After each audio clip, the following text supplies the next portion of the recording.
Hello friends, எல்லோரும் எப்படி இருக்கீங்க? இன்றைக்கி நம்ம வீடியோவில் ரொம்பவே டேஸ்டியாக ஒரு சூப்பரான ஸ்பெஷலான ஸ்நாக் ரெசிபி தான் இன்றைக்கி நம்ம பார்க்க போகிறோம். அதாவது வெள்ளையப்பம் ரெசிபி எப்படி செய்கிறதுன்னு பார்க்கலாம். இந்த வெள்ளையப்பம் மதுரை ஸ்பெஷல்னு கூட நம்ம சொல்லலாம். ரொம்பவே சிம்பிளான மெத்தட் தான், நல்லா சூப்பராக இருக்கும், நல்லா ஹெல்த்தியான ஒரு ஸ்நாக்கும் கூட. வாங்க இப்போ வெள்ளையப்பம் எப்படி செய்கிறதுன்னு பார்க்கலாம். முதல்ல அரிசியும் பருப்பையும் ஊற வச்சு எடுத்துக்கலாம். 1 கப் அளவுக்கு பச்சரிசியை சேர்த்துக்கிறேன். நான் எடுத்துருக்கிற கப்போட சைஸ் வந்து பார்த்தீங்கன்னா 250 மில்லி. 1/2 கப் இட்லி அரிசி சேர்த்துக்கிறேன். இன்னொரு பாத்திரத்தில் 1/2 கப் அளவுக்கு உளுத்தம்பருப்பு சேர்த்துக்கிறேன். தனித்தனியாக அரிசியும் உளுந்தையும் ஊற வைக்கணும். தண்ணியை சேர்த்து குறைஞ்சது 3 முறையாவது நல்லா அரிசி பருப்பை கழுவிட்டு அதுக்கப்புறம் தண்ணி ஊற்றி 2 மணி நேரத்துக்கு நல்லா ஊற வச்சுக்கணும். அரிசியையும் உளுந்தையும் 2 மணி நேரத்துக்கு நல்லா நான் வந்து ஊற வச்சுக்கிட்டேன். ஒரு மிக்சி ஜார் எடுத்துக்கிட்டு இந்த மிக்சி ஜாரில் தண்ணி இல்லாமல் அரிசியை சேர்த்துக்கலாம்.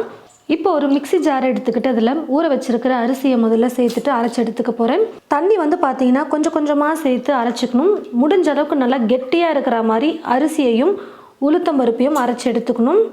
அரிசியும் வந்து பார்த்தீங்கன்னா நல்லா நைஸாக அரைக்கணும். கொஞ்சமாக தண்ணி சேர்த்து அரைச்சிக்கோங்க. ரொம்ப தண்ணியாக அரைக்கக்கூடாது. முடிஞ்ச அளவுக்கு நல்லா கெட்டியான பதத்துக்கு நல்லா நைஸாக அரிசியை அரைச்சி எடுத்துக்கிறேன்.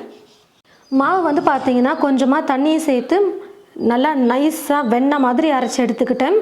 எந்த அளவுக்கு நல்லா நைஸாக அரைக்க முடியுமோ அந்த அளவுக்கு நல்லா அரைச்சி எடுத்துக்கோங்க. ரொம்ப தண்ணியாகவும் இருக்கக்கூடாது. மாவு பார்த்து கொஞ்சமாக தண்ணி சேர்த்து நல்லா நைஸாக அரைச்சிக்கோங்க. இப்போ இதே மிக்சி ஜாரில் ஊற வச்சு எடுத்து வச்சுருக்கிற இந்த உளுத்தம்பருப்பையும் சேர்த்துட்டு நம்ம அரைச்சி எடுத்துக்கலாம். உளுந்து வந்து பார்த்திங்கன்னா நல்லா நைஸாக அரைச்சி எடுக்கணும். எப்பயும் போல் நம்ம வடைக்கு எப்படி அரைப்போமோ அதே மாதிரி தான். மிக்சியில் அரைக்கிறதுனால சும்மா 1 ஸ்பூன் 2 ஸ்பூன் அளவுக்கு தண்ணியை சேர்த்து நீங்கள் அரைச்சிக்கோங்க. நல்லா கெட்டியாக அரைச்சி எடுத்துக்கணும். உளுந்தையும் பார்த்திங்கன்னா நல்லா நைஸாக நான் வந்து அரைச்சி எடுத்துக்கிட்டேன். நல்லா இந்த மாதிரி கெட்டியாக வந்து அரைச்சி எடுத்துக்கணும். இப்போ இதையும் சேர்த்துடலாம். இப்போ திரும்பவும் இதே மிக்சி ஜாரில் வந்து பார்த்திங்கன்னா நான் காரத்துக்கு 3 பச்சை மிளகாய் எடுத்து வச்சுருக்கேன். அதை சேர்த்துக்கிறேன்.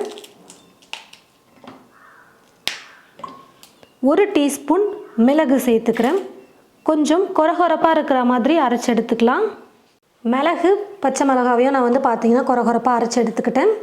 உங்களுக்கு பச்சை மிளகாய் வேணான்னு நினச்சிங்கன்னா மிளகு மட்டுமே நீங்கள் சேர்த்து கூட பண்ணலாம். கொஞ்சம் கொரகொரப்பாக இடிச்சிட்டு மிளகு மட்டும் சேர்த்துக்கலாம். தேவையான அளவுக்கு உப்பு சேர்த்துக்கிறேன். இப்போ எல்லாத்தையும் சேர்த்து நல்லா கலந்து கொடுத்துக்கலாம். அரிசி மாவும் உளுந்து மாவும் நல்லா மிக்ஸ் ஆகிட்டு வரணும். மாவை நல்லா வந்து பார்த்திங்கன்னா கலந்து கொடுத்தாச்சு. எல்லாத்தையும் சேர்த்து நல்லா மிக்ஸ் பண்ணிட்டேன். இப்போ நம்ம வந்து பார்த்திங்கன்னா சோடா உப்பு எதுவுமே நம்ம சேர்க்க போகிறதில்ல. மாவு வந்து கொஞ்சம் புளிச்சதுனா தான் எண்ணெயில் போட்டு நம்ம ஃப்ரை பண்ணும்போது நல்லா எழும்பி வரும். இப்போ ஒரு 1/2 மணி நேரத்துலேருந்து 1 மணி நேரத்துக்கு நீங்கள் அப்படியே விட்டுருங்க. நல்லா கொஞ்சம் நேரத்துக்கு ஊறட்டும். பாருங்கள் ஃப்ரெண்ட்ஸ், நான் வந்து 1 மணி நேரத்துக்கு மாவை நல்லா ஊற வச்சு எடுத்துக்கிட்டேன். நம்ம எந்த அளவுக்கு மாவை ஊற வைக்கிறோமோ அந்த அளவுக்கு நல்லா சாஃப்டாக பஞ்சு மாதிரி எழும்பி வரும். நீங்கள் உடனே செய்யணும் அப்படின்னு நினச்சிங்கன்னா சோடா உப்பு போட்டு கூட செய்யலாம். ஆனால் இந்த ஸ்நாக் வந்து பார்த்திங்கன்னா எப்போவுமே இந்த மாதிரி மாவை அரைச்சிட்டு 1 மணி நேரம் இல்லை 1/2 மணி நேரம், இன்னும் ஒரு சிலர் வந்து பார்த்திங்கன்னா 2 மணி நேரம் கூட ஊற வைப்பாங்க. நல்லா கொஞ்சம் புளிச்சு வந்ததுன்னா நல்லா சாஃப்டாக எழும்பி வரும் ஸ்நாக் வந்துன்னு சொல்லிட்டு நல்லா புளிக்க வச்சுட்டு செய்வாங்க. இந்த மாதிரி எடுத்து எண்ணெயில் போடுறதுக்கு கரெக்டான பதத்தில் தான் நம்ம வந்து மாவு ரெடி பண்ணி வச்சுருக்கோம். இப்போது கடாயில் எண்ணெயை ஊற்றி வச்சுட்டு எண்ணெயை நல்லா காய வச்சு எடுத்துக்கிட்டேன். உங்களுக்கு எந்த சைஸில் ஸ்நாக் வேணுமோ அதுக்கேற்றது போல் மாவு எடுத்து நீங்கள் எண்ணெயில் போட்டுக்கோங்க. சின்னதாக வேணும்னா கொஞ்சமாக மாவு போட்டுக்கோங்க. நான் வந்து இப்போ கொஞ்சம் மீடியம் சைஸில் தான் ஸ்நாக் வந்து செய்கிறேன். கொஞ்சமாக மாவு எடுத்து சேர்த்துக்கிறேன். நல்லா மாவை ஊற வச்சுருக்கிறதுனால பார்த்தீங்கன்னா நல்லா சூப்பராக எழும்பி வருது. நல்லா குண்டு குண்டாக சூப்பராக எழும்பி வருது. கரண்டியை வச்சு நல்லா கலந்து கொடுத்துக்கலாம். அப்போ தான் எல்லா பக்கமும் நல்லா வெந்து நல்லா கலர் மாறி வரும். பாருங்கள் ஃப்ரெண்ட்ஸ், ஸ்நாக் வந்து நல்லா வெந்து வந்துருச்சு. மேலேயும் பார்த்தீங்கன்னா நல்லா கலர் மாறி வந்துருச்சு. இந்த மாதிரி வடிகரண்டியை பயன்படுத்தி எடுத்துக்கிறேன். அப்போ இருக்கிற எக்ஸ்ட்ரா எண்ணெயும் நல்லா வடிஞ்சு வந்துடும். இதே போல் மீதி இருக்கிற எல்லா மாவையும் எண்ணெயில் போட்டு ஃப்ரை பண்ணி எடுத்துக்கலாம். நான் வந்து பார்த்திங்கன்னா இப்போது ஸ்நாக் தொட்டு சாப்பிட்றதுக்கு ஒரு சூப்பரான சட்னியும் நான் செஞ்சு எடுத்துக்கிட்டேன். ஒரு 1/4 முடி தேங்காய்க்கு ஒரு 2 டீஸ்பூன் அளவுக்கு பொட்டுக்கடலை சேர்த்துட்டு 3-4 பச்சை மிளகாவை சேர்த்து நல்லா நைஸாக நான் வந்து உப்பு போட்டு அரைச்சி எடுத்துக்கிட்டேன். இந்த சட்னி வந்து பார்த்திங்கன்னா கொஞ்சம் தண்ணியாக இருக்கணும். அப்போ தான் தொட்டு சாப்பிட நல்லாயிருக்கும். சுட இது போல் வெள்ளையப்பம் செஞ்சுட்டு கூட ஒரு கப்பில் சட்னியை ஊற்றி கொடுத்தீங்கன்னா போதும். ஸ்நாக் தொட்டு சாப்பிட அவ்வளோ சூப்பராக இருக்கும். நான் வந்து பார்த்தீங்கன்னா ஈவினிங் சுட சுட டீ கூட இந்த ஸ்நாக் வந்து செஞ்சு கொடுக்க போகிறேன். எங்கள் வீட்டில் இருக்கிறவங்களுக்கு ரொம்பவே விரும்பி சாப்பிடுவாங்க. இந்த மாதிரி நீங்கள் செஞ்சு கொடுத்தீங்கன்னா மாவை மட்டும் நல்லா கொஞ்சம் புளிக்க வச்சுட்டு செஞ்சிங்கன்னா நல்லா சாஃப்டாக எழும்பி வரும்.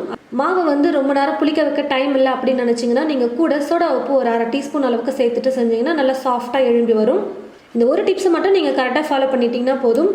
ரொம்பவே சூப்பரான ஒரு ஸ்பெஷலான மதுரை ஸ்டைல் வெள்ளையப்பம் ரெடி ஆகிடுச்சு. ரொம்பவே ஃபேமஸான ஒரு ஸ்நாக்னு சொல்லலாம்.